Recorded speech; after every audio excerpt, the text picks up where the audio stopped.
Tires! Another day, another project. Same shirt though. So, one of the things that causes a lot of stress for RV owners is tires. Blowouts. There's lots of issues that can happen with blowouts. You can have the skirting off the side of your rig ripped off when there's a blowout. Usually where you have a blowout, it's not an ideal place. You're on the side of a highway, dirt road, and trying to get to the side and get your tires switched out usually isn't the most convenient, especially with traffic. So RVers are always worried about tires. So there's a few things that you can do. You can put on a tire monitoring system, which we did, and it's been wonderful for us. It has caught one low tire for us, saved hopefully a blowout with that. The reason I am working on tires right now is because we're going to Alaska soon. And you saw the shackle upgrade that we did to help the suspension be a little bit more stout and strong. But tires also you can work on. So I want to show you these right here. This is the standard tire that comes on a larger fifth wheel nowadays. It is an E-rated tire. Most of them are from China, but from research I've done, it doesn't matter whether it's a Goodyear or a Michelin or it's from China, they all have their issues. So this is an E-rated tire. It's got good tread on it. In fact, this one's a brand new one. And let's see here, the weight capacity of this tire at 80 psi is 3,520 pounds is what they say you can put on that tire. So our rig is about maxing that out, and a lot of rigs are about maxing that out because we've got two axles. So the problem we have run into with tires is not necessarily blowouts. We've had one blowout, but we've had 3 tires where when we've pulled into the campground and I'm just looking things over, I've noticed a balloon or a ball has formed on the sidewall of the tire. And basically what's happening is the rubber is separating on the sidewall. So there's different layers of rubber in here, and it's just getting weakened to the point where there's a bubble that's getting created. Well, you can't keep running like that. You got to swap it out. So we've had 3 of those happen in the short amount of time that we've been RVing. So I thought there's got to be a better way. There's got to be better tires out there. So there is, I think Goodyear and Michelin make a higher rated tire than the E. It's a G rated tire, but they're over $300 a piece. So a friend of mine showed me a company that is making a G rated tire that is identical and the same size as the ones that come standard on the RV, which in this case is a 235/80 R16. But as you can see, it is a load range G. This tire is a lot more stout and stronger than the load range E tires that come standard. This tire has a capacity of 4,080 pounds, and you blow it up to 110 psi because it can take so much more weight. Now, one thing I'll note is before you jump into something like this, you want to look at the rims that came with your RV. And if you look on the back of the rim, it's going to state how many PSI that rim can take. So our rims state 110 PSI on the back of them. So they are able to take a G-rated tire. But there are some rims out there that can only take 80 PSI. And if that's the case, you'll probably have to stick with the load range E tire. But if it does say 110, like ours does, you can jump up to a load range G tire. Now, Remember I said how much the Goodyears and Michelins were over $300? This tire, this is Saloon, you can get them, at least at the time of this filming, for around $130 with free shipping. And if you, now we got ours on sale as like 10% off, but they're probably normally 140 to 150, but that's with free shipping. So really the cost difference between buying one of these compared to one of those is not that much different.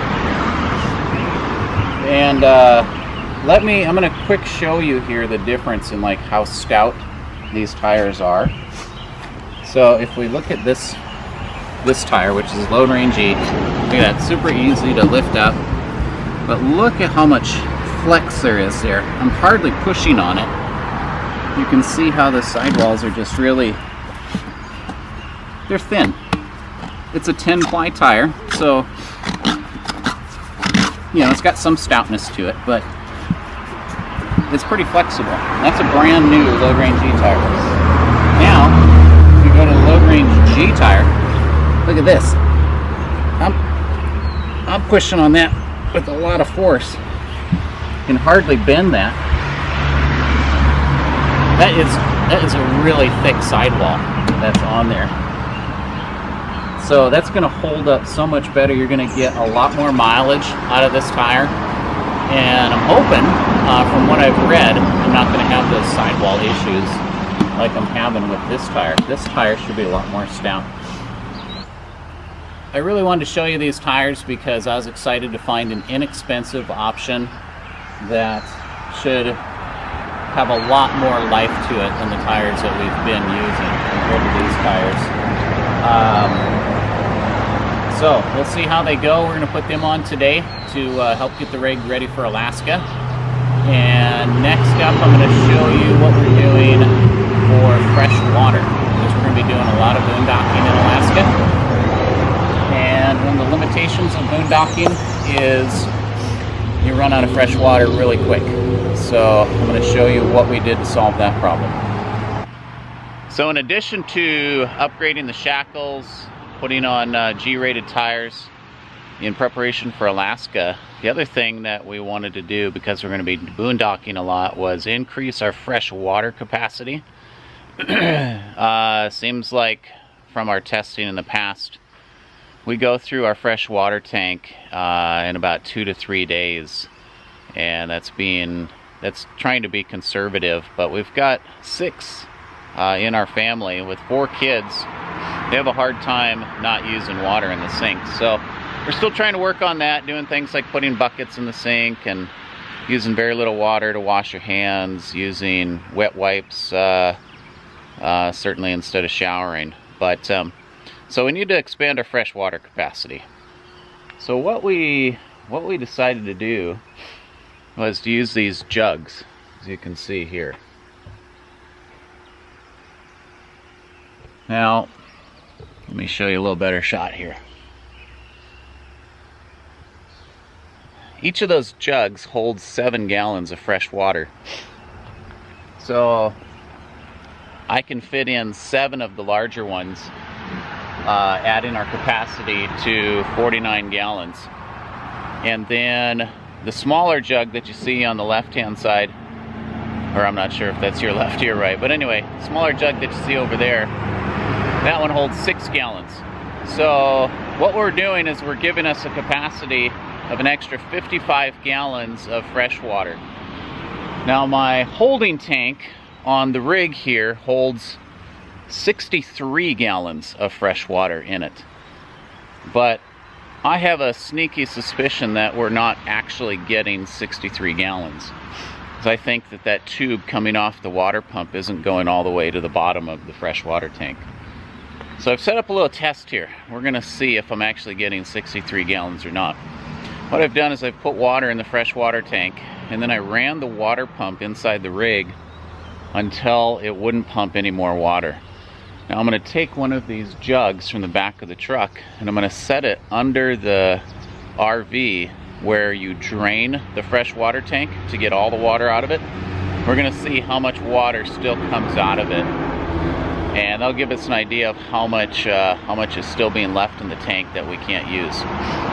So I'm gonna set that test up. We'll see what happens.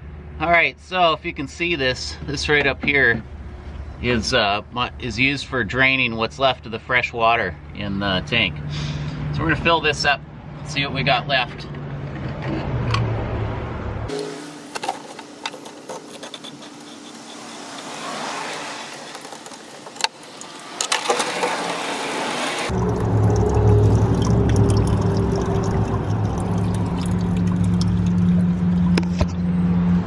That's about it. That's all we're gonna get out of there. Now, it's not as bad as I thought it was gonna be. It's about filled up, this container though. This is a 6-gallon container. I think it's filled up to about here.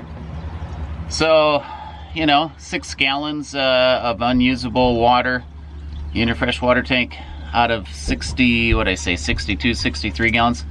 It's really not too bad. So, roughly 100 gallons of fresh water should be usable in Alaska. Anyway, that's what we're doing for fresh water. In the next video, you're gonna see the last upgrade, which is gonna be solar, because we're gonna be boondocking a lot. Hope you found these enjoyable and helpful. Have a good day.